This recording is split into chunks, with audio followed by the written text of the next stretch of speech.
অটোমের টাইমটাতে ঘোরাঘুরি করে অনেক মজা। কারণ এই সময়টাতে ছবি অনেক সুন্দর আসে। তো এই উদ্দেশ্যেই আমরা বের হয়ে গেলাম বাদ-হামবুর্গে যাবো জন্য। হে এভরিওয়ান কি অবস্থা সবার? আসসালামু আলাইকুম। আমরা বের হয়ে গিয়েছি। ১ম এ ট্রামে উঠে পড়েছি। কারণ হব্বানোপে যেতে হবে। আমাদের সব ট্রান্সপোর্টেশন হব্বানোপ থেকে স্টার্ট হয়।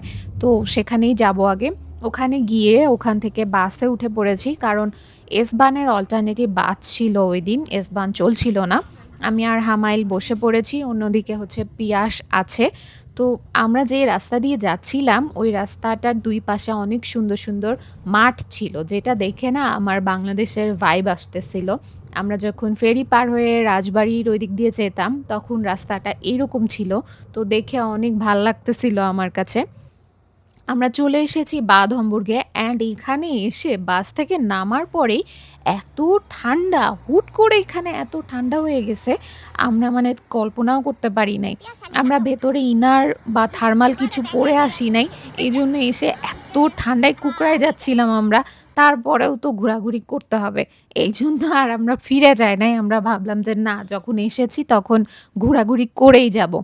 এই যে এখানে কি সুন্দর ইয়েলো ব্যাকগ্রাউন্ড ছিল। আমরা এখানে বসে অনেক ছবি-টবি তুলছি। ঠান্ডায় কুঁকড়াইতেছিলাম লিটারেলি। তাও ছবি তোলা বাদ যাবে না। পিয়াসও ছবি তুলতেছিল। ওরও অনেক ঠান্ডা লাগতেছিল। কারণ নিচে কেউই থার্মাল পরি নাই। তো সবারই সেম অবস্থা।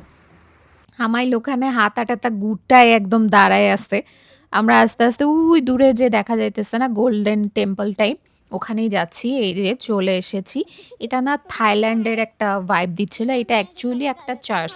তো ওই পার্কের ভেতরেও আছে। তো আমরা সেই জায়গাটায় যাচ্ছি। এই যে চলে এসেছি। এখানে ছবি তুলবো কিন্তু এই মহিলাটা ভূতের মতো ওখানে দাঁড়ায় আছে। তবে ওকে রিমুভ করে দিচ্ছি ছবি থেকে। এরপরে আমি আবার আমার সিঙ্গেল ভিডিওতে চলে এসেছি। এমন ভাব হচ্ছে যে আমি সবাইকে নিয়ে পার্কের মধ্যে যাচ্ছি। যাই হোক এভাবে করে একটু ভিডিও না করলে হয় নাকি? আমার তো রিলসও লাগবে না। এরপর আমরা পার্কের এখানে চলে এসেছি আর হামালকে বললাম একটু কাপল ভিডিও করে দাও। সবসময় সিঙ্গেল ভিডিও করলে তো হয় না।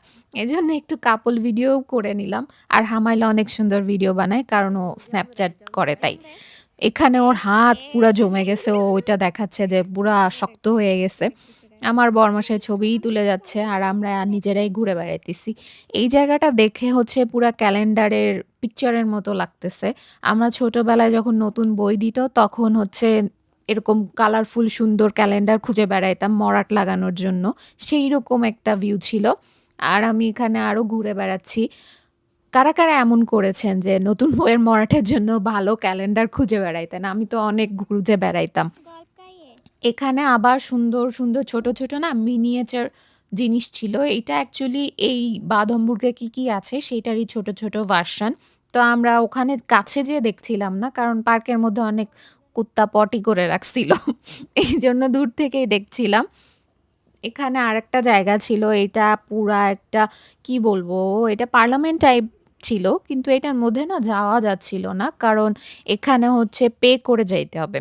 তো আমরা আর ভেতরে যাই নাই। আমরা বাইরে থেকেই দাঁড়ায়, দাঁড়ায় ছবি তুললাম, ভিডিও নিলাম। এখান থেকেই দেখে তারপরে আমরা চলে গিয়েছি। কারণ এখন টাকা দিয়ে কোথাও যাব না। সব জায়গায় ফ্রিতে ঘোরাঘুরি করব। চলো দেখাচ্ছি। অন্য পাশে আরো একটা টেম্পলের মতো আছে।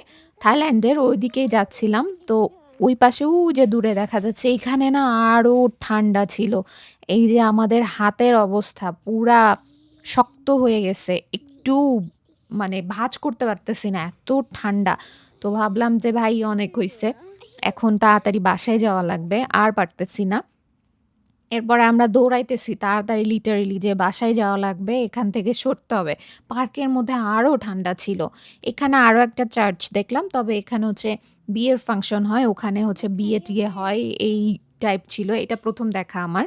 আমরা আরো ঘুরতে যাচ্ছিলাম কিন্তু এত ঠান্ডার জন্য না আর সাহস হচ্ছিল না যে এইদিক ওদিক একটু ঘুরে বেড়াবো। তাড়াতাড়ি বাসায় যাবো কিন্তু আমরা বের হওয়ার রাস্তাই পাচ্ছিলাম না। এজন্য সামনে যেটাই আসছিল ওটাই দেখে বেড়াইতেছিলাম। আর আমাদের ছবি তোলা তো শেষ হবে না। ওখানে আরো বাচ্চা দেখতেছি। তো হামাইল বারবার বলতেছে, "চলো, চলো ওখানে যাই।" এই যে ওই কিউটু বাচ্চাটা অনেক ভালো ছিল। পরে ওদের পেছন, পেছনেই আমরা আসলে বাইর হওয়ার রাস্তাটা পাইছি। ঘোরাঘুরি করে এই যে চলে আসছি। এখন বের হয়ে যাব আর কোনো জায়গায় গেলে আমাদের খাওয়ার কথা মনে থাকে না। পরে বের হওয়ার সময় হচ্ছে ক্ষুধা লেগে যায়। এখন তাড়াতাড়ি একটা হালাল শপ খুঁজে আমরা এই যে খাইতে চলে আসছি। পিয়াস ডোনার নিয়েছে, আমি ডোনার বক্স নিয়েছি, আর হামাল নিয়েছে ফালাফল স্যান্ডউইচ। তো আমরা এখন এগুলা খেয়ে নিব। খাওয়ার আগেও ভিডিও বানাইতেছি। এখানকার খাবারগুলা স্পাইসি না, তাই আমি চিলি ফ্লেক্স দিয়ে নিয়েছি। খাওয়া-দাওয়া করে এই যে পুরা ফগ হয়ে গেছে। এখন পুরা foggy লাগতেছে দেখতে। আমরা এখন বাসার উদ্দেশ্যে যাব। যেদিক দিয়ে এসেছি আবার ওই দিক দিয়েই ব্যাক যাচ্ছি। কারণ বাসে যাইতে হবে। সবাই ওভারকোট পরে নিয়েছি। কারণ সবার অবস্থা, হাতের অবস্থা খুবই খারাপ। আমার বরমশাই টুপি লাগাই নিছে। ও ঠান্ডায় জমে যাইতেছে। ও একটা পাতলা সোয়েটার পরে গেছিল। তো আসার সময়ও আমাদের বাসেই আসতে হবে। এজন্য বাস স্টপে চলে আসলাম। এখান থেকে আমাদের বাসটা আসলে আমরা দেন চলে যাব। এই তো বাসও চলে আসছে। আর সামনে পুরা foggy দেখা যাচ্ছে। কারণ রাস্তা পুরা ফগ দিয়ে ভরে যাচ্ছিল। এটাও আমাদের আগের ঠান্ডার মতো লাগতেছিল। বাংলাদেশে যেরকম ছোটবেলায় ঠান্ডা পাইতাম। এখন তো ওরকম ঠান্ডা নাই বলা চলে। তো এগুলা দেখতে, দেখতে আর ওই সুন্দর মাঠের রাস্তা ধরে তাড়াতাড়ি বাসায় চলে যাচ্ছি। আর আজকের দিনটা অনেক ভালো ছিল। ব্লগটা এখানেই শেষ করছি। বাই।